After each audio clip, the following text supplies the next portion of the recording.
Logic gate হচ্ছে দুই প্রকার, একটা হচ্ছে মৌলিক গেট আর একটা হচ্ছে যৌগিক গেট।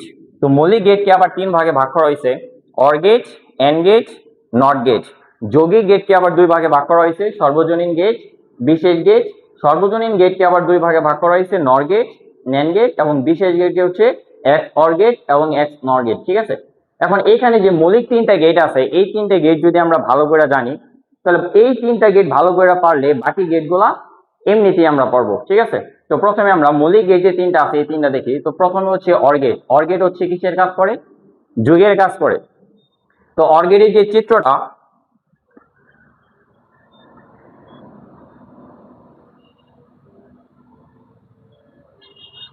অর গেটে যদি আমরা এ এবং বি ইনপুট করি তাহলে আউটপুট আমরা এ প্লাস বি পাবো, যেহেতু যুগের কাজ করে। আর শতক সারণী বের করার সময় দুই ইনপুটের জন্য গড় হবে চারটা। প্রথমে হচ্ছে আমরা যদি এ এবং বি ইনপুট করি তাহলে আউটপুটে কি আসবে? এ প্লাস বি। এবং দুই ইনপুটের ক্ষেত্রে ঘরটা সাধারণ নিয়ম হচ্ছে ঘর হবে চারটা। তো চারটার ক্ষেত্রে প্রথমে আমরা দুইটা জিরো, দুইটা ওয়ান, পরে হচ্ছে একটা জিরো, একটা ওয়ান, একটা জিরো, একটা ওয়ান। তো দুইটা জিরো, দুইটা ওয়ান, তারপর হচ্ছে একটা জিরো, একটা ওয়ান, একটা জিরো, একটা ওয়ান। তো দুই ইনপুটের ক্ষেত্রে এভাবে সাজায়া এখন এইখানে যে এ প্লাস বি আউটপুটটা বের করব, এটার সময় ওই উপরে যে একটা লাইন লেখা আছে, অর গেটের ক্ষেত্রে যে কোনো একটা ইনপুট যদি ওয়ান হয় তাহলে আউটপুট কি হবে? ওয়ান হবে, অন্যথায় কি জিরো।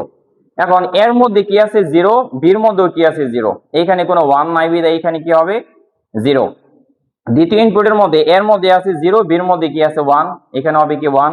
এখানে কি আছে? ওয়ান আছে। এখানে তো একটা বেশি আছে। তো অর গেটের ক্ষেত্রে যে কোনো যতগুলো ইনপুট থাকবে তার মধ্যে থেকে যদি একটা ইনপুটে ওয়ান আসে তাহলে আউটপুট কি হবে? ওয়ান হবে। তো এটা হচ্ছে দুই ইনপুটের জন্য। এখন আমরা যদি তিন ইনপুটের জন্য চিত্রটা খেয়াল করি,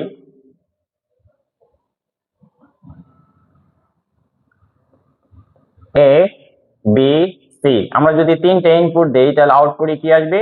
এ প্লাস বি প্লাস সি। এখন শতক সারণীটা যদি আমরা খেয়াল করি তাহলে তিন ইনপুটের জন্য গড় হবে আটটা। তো প্রথমে আমরা এ বি সি তিনটে ইনপুট করি, আর আউটপুটে কি আসবে? এ প্লাস বি প্লাস সি। এবং তিন ইনপুট সাজানোর নিয়ম হচ্ছে আটটা গড় থেকে আটটার অর্ধেক হচ্ছে কত? চারটা। তাহলে প্রথমে আমরা চারটা জিরো দিব, চারটা ওয়ান দিব, তারপর চারটার অর্ধেক হচ্ছে কত? দুইটা গোড়া, তারপর হচ্ছে কি একটা গোড়া। তো প্রথমে হচ্ছে দুইটা জিরো, চারটা জিরো, চারটা ওয়ান, দুইটা জিরো, দুইটা ওয়ান, আবার দুইটা জিরো, দুইটা ওয়ান, পরে হচ্ছে একটা গোড়া, 1 0 1 0 1। আর আউটপুট বের করার সময় অর গেটের ক্ষেত্রে নিয়ম হচ্ছে যে কোনো একটা ইনপুটে যদি ওয়ান হয় তাহলে আউটপুটে কি হবে? ওয়ান হবে। এবং প্রথমটার মধ্যে তিনটার মধ্যে কোনো ওয়ান নাই বিধায় এখানে কি হবে? জিরো। আর বাকিগুলোর মধ্যে কমপক্ষে একটা করে কি আছে? ওয়ান আছে। এই জন্য বাকি সবগুলো কি হবে? ওয়ান। তো পরবর্তী যে মৌলিক গেটটা সেটা হচ্ছে কি এন্ড গেট। তো এন্ড গেট হচ্ছে কিসের কাজ করে? গুণের কাজ করে। তো এন্ড গেটের চিত্রটা যদি আমরা খেয়াল করি,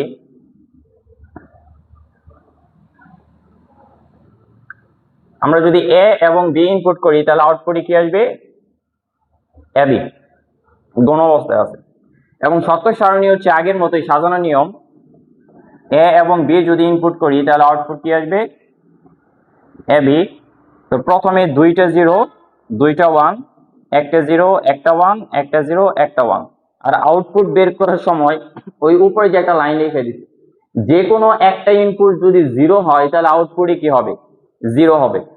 এবং আমরা দেখতেছি প্রথম ইনপুটে দুইটার মধ্যে কি আছে? জিরো আছে, জিরো আছে, জিরো আছে। এটার মধ্যে কোনো জিরো নাই বিধায় এখানে কি হবে?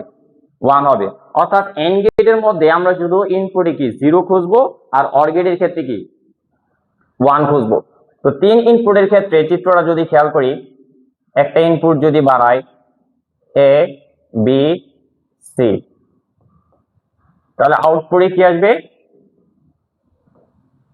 এবিসি। এখন শতক সারণী যদি সাজাই আমরা, এবিসি যদি আমরা তিনটে ইনপুট করি তাহলে আউটপুটে কি আসবে? A B C. এবং আগের মতো তিন ইনপুটের ক্ষেত্রে গড় হবে কয়টা? আটটা।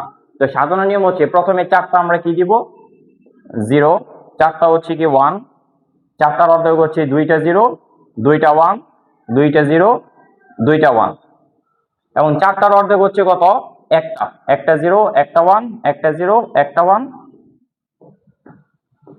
এবং আউটপুট বের করার সময় যে কোনো একটা ইনপুটে যদি জিরো হয় তাহলে আউটপুট কি হবে? জিরো হবে। তো খেয়াল করো, প্রথম যে ইনপুট গুলো আছে আমাদের দরকার জিরো একটা, ঠিক আছে? এখানে তো সবগুলোর মধ্যে জিরো আছে, এখানে জিরো আছে। খেয়াল করলে দেখা যাবে যে প্রত্যেকটার মধ্যে একটা করে জিরো আছে, শুধু লাস্টেরটার মধ্যে কোনো কি নাই, জিরো নাই। তাহলে লাস্টেরটা শুধু কি হবে? ওয়ান, আর বাকি সবগুলা কি হবে? জিরো। তো এন্ড গেটের পরে যদি আমরা নট গেটটা খেয়াল করি, নট গেট হচ্ছে কিসের কাজ করে? পূরকের কাজ করে। এবং চিত্রটা যদি খেয়াল করি নট গেটের, স্ট্রেট এরকম ত্রিভুজের মতো আসবে। আর নট গেটের মধ্যে ইনপুট একটা, আউটপুটও কয়টা হয়? একটা হয়। তো নট গেটের ভিতর দিয়া যে ইনপুট হবে তার উপরে একটা কি আসবে? নট অথবা বার আসবে। এবং সত্যক সারণীরও যদি আমরা খেয়াল করি, আমরা যদি এ ইনপুট করি তাহলে আউটপুটে কি আসবে? এবার আর সত্যক সারণীর ক্ষেত্রে নট গেটটা হচ্ছে বিপরীত কাজ করে। আমরা যদি জিরো ইনপুট করি তাহলে জিরোর বিপরীত হচ্ছে কি? ওয়ান। যদি ওয়ান ইনপুট করি তাহলে আউটপুট কি আসবে? জিরো। তো এই তিনটা গেট যদি আমরা ভালো করে পারি তাহলে এই তিনটা গেট দ্বারা বাকি গেটগুলো সম্ভব। তাহলে প্রথম হচ্ছে কি? Or gate. অর গেট হচ্ছে যে কোনো একটা ইনপুট যদি ওয়ান হয় তাহলে আউটপুট কি হবে? ওয়ান হবে। আর এন্ড গেটের ক্ষেত্রে যে কোনো একটা ইনপুট যদি জিরো হয় তাহলে আউটপুট কি হবে? জিরো হয়। আর নট গেট হচ্ছে কি?